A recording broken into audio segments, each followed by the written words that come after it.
You have hundreds of leaders of the city of Portland here today that have gathered together to take a stand for justice, righteousness in our great city. Thank you for joining us on In the Mix. If you've seen our clip earlier, you would definitely see that it's time for us to get a little bit more focused and a little serious about what's going on here in Portland.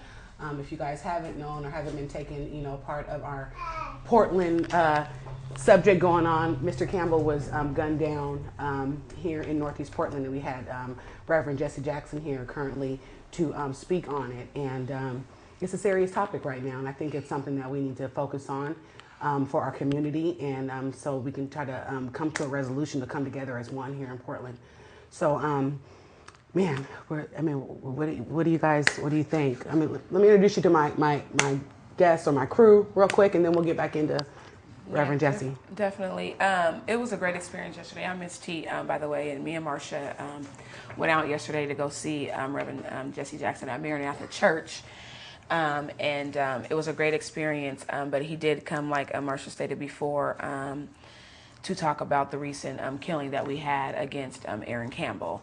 And I don't know if everybody knows the story, but just really, really quick, Aaron was suffering from his brother who died hours earlier from a heart condition.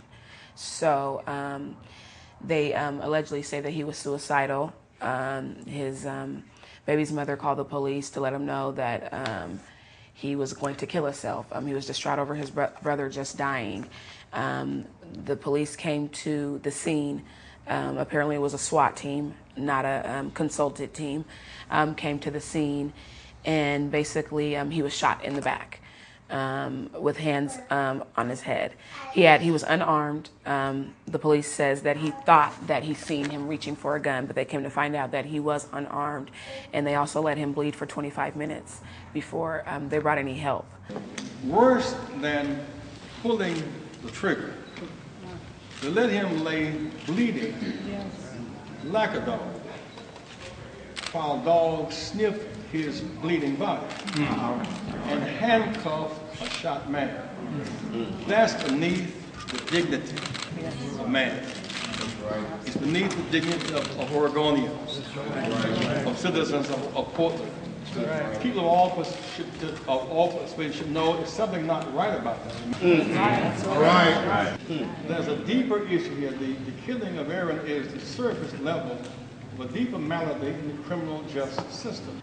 So the community is in an uproar, and I mean the whole community, the older generation, the younger generation, families, everyone is upset about the fact that they let the policemen off and they let them go back to work. Janae wasn't able to experience it with us, but it was great. And if you guys get a chance, you probably can see the clip and learn definitely. But we do want to introduce our lovely hot seat guest today. We have the famous DJ OG1 up in the house. Number one DJ. Yes, definitely. We welcome. Thank you, OG. Thank you for having me. What is your? How do you feel about this? Well, honestly, my take is probably different than most. And a lot has to do with the work that I do in the community as it relates to kids. This is not the first time that something like this has happened. A young lady some years ago, as most people probably remember, Kendra James, who happened to be a young lady that I mentored for many years. And, if we go by the news reports, she was having drug issues and all those things. But couple of years prior, she was a positive teen mentor to kids. And because of, long story behind, funding for, positive programs being deleted and all that kind of stuff, here you have an end result. My issue is, I think the police relationship between the community has to be addressed. I think a lot of it has to do with police training, being more sensitive to how to deal with interacting with people overall. But I think the biggest issue for me probably goes deeper, because I always find it a bit disturbing that, we have people like Jessie, Jackson and whoever come into town because of something that's like this. But we got our young people killing each other every day, but people aren't taking as intense of a stance in addressing that issue. And I think that is more common than, a random police situation that needs to be addressed. But, what about all the gang members that shooting and killing each other? Exactly. But do we have that kind of focus being taken in the community where the community comes together and say, okay, enough is enough. We're going to go and march for, all these gang killings and doing that stuff. So, I tend to get irritated, because I'm out on the street every day dealing with these kids and the issues and why they have so much built up anger where they're taking it out on each other. So I can't really focus on a police officer until we focus on the people that's right in our community that's killing each other. So. Right. Yeah, definitely. It's definitely a touchy subject. My brother was there last night as well, and he wasn't really impressed with Jessie being there. He really wasn't impressed. He was like, I respect what's going on because it does need to stop. He was like, but after Jessie leaves, what's next? What he was like, there are other things and other issues that need to be addressed as well. But like I was telling him last night, okay, well, but he's here for this.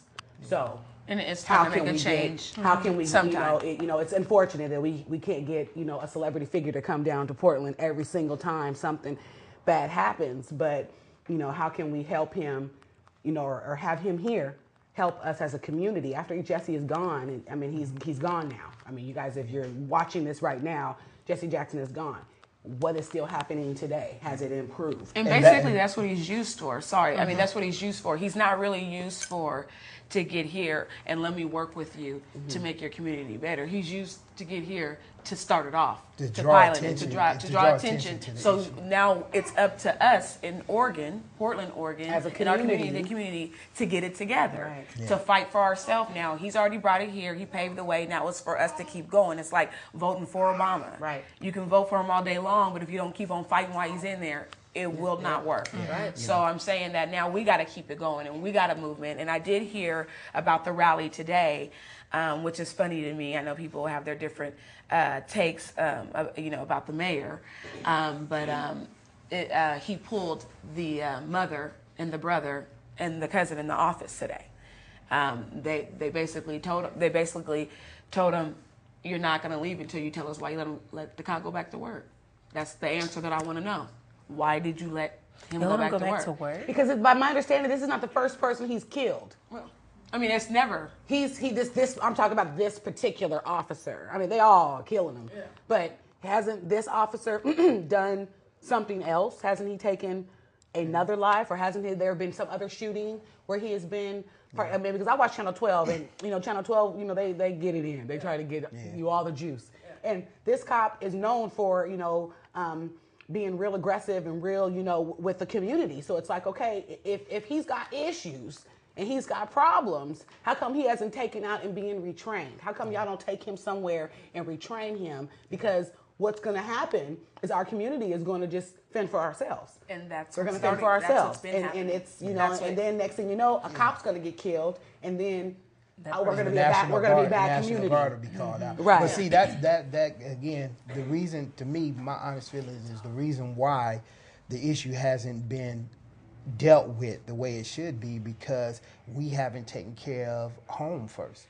We haven't. We've allowed, circumstances like that to be justified, for him to say,